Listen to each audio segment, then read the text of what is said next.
Geografi. Kamu tahu nggak, lebih dari 70% permukaan bumi kita ditutupi oleh air loh.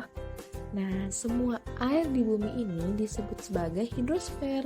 Yuk kita bahas bareng-bareng apa itu hidrosfer dan kenapa penting banget buat kehidupan kita. Hidrosfer berasal dari bahasa Yunani, yaitu hydro yang berarti air dan sphere yang berarti lapisan. Jadi, hidrosfer adalah lapisan air yang menyelimuti bumi, baik itu di permukaan maupun di bawah permukaan tanah. Hidrosfer mencakup air laut, air tawar di sungai dan danau, es di kutub, air tanah, bahkan uap air di atmosfer, semuanya saling berinteraksi dalam siklus air. Pernahkah kamu berpikir apakah air di bumi bisa habis jika kita pakai terus-menerus? Padahal miliaran orang pakai setiap harinya. Dari mana sih air sebanyak itu kita dapatkan setiap harinya? Ya, jawabannya karena adanya siklus hidrologi.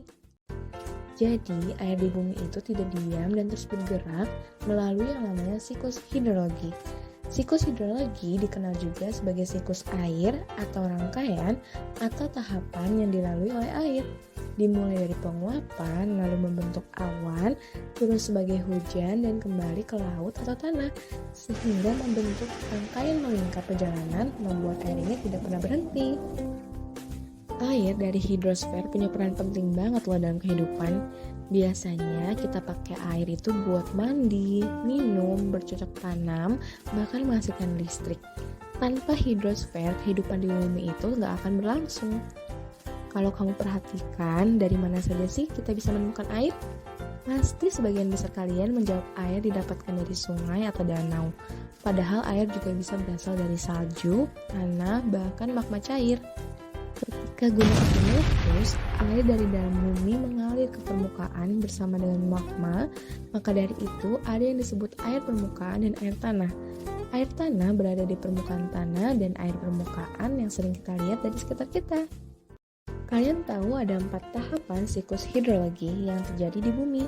Yuk sekarang kita bahas masing-masing tahapannya. Tahapan pertama, air yang ada di permukaan bumi seperti di laut, daratan, sungai, dan tanaman menguap ke angkasa atau atmosfer dan berubah menjadi awan. Proses inilah yang disebut sebagai evaporasi. Lalu, uap air yang ada di atmosfer ini akan mengembun dan menjadi cair atau yang lebih dikenal dengan istilah kondensasi. Proses perubahan air dari gas menjadi cair kalau sudah terlalu banyak diserap sehingga air yang membentuk awan mencapai titik jenuh dan akhirnya terjadilah presipitasi atau hujan. Proses ini adalah lanjutan yang terjadi setelah kondensasi. Tapi presipitasi tidak hanya berubah menjadi hujan saja ya, juga bisa berubah menjadi bentuk salju atau bahkan embun beku. Hujan yang turun airnya akan mengisi ke sungai, danau, dan akhirnya ke lautan. Nah, airnya kemana ya kira-kira? Yap, airnya akan meresap ke dalam tanah melalui proses yang disebut infiltrasi. Apakah semua air meresap ke tanah? Jawabannya tidak ya, sebab ada yang mengalir ke permukaan bumi yang akhirnya membentuk sungai, danau, dan waduk. Proses inilah disebut perlokasi. Itulah pembahasan tentang siklus air yang menjadi fenomena hidrosfer. Nah, sekarang jadi terjawab kan mengapa air di bumi itu tidak pernah habis? Sampai jumpa di video selanjutnya dan jangan lupa pelajari geografi, cintai bumi.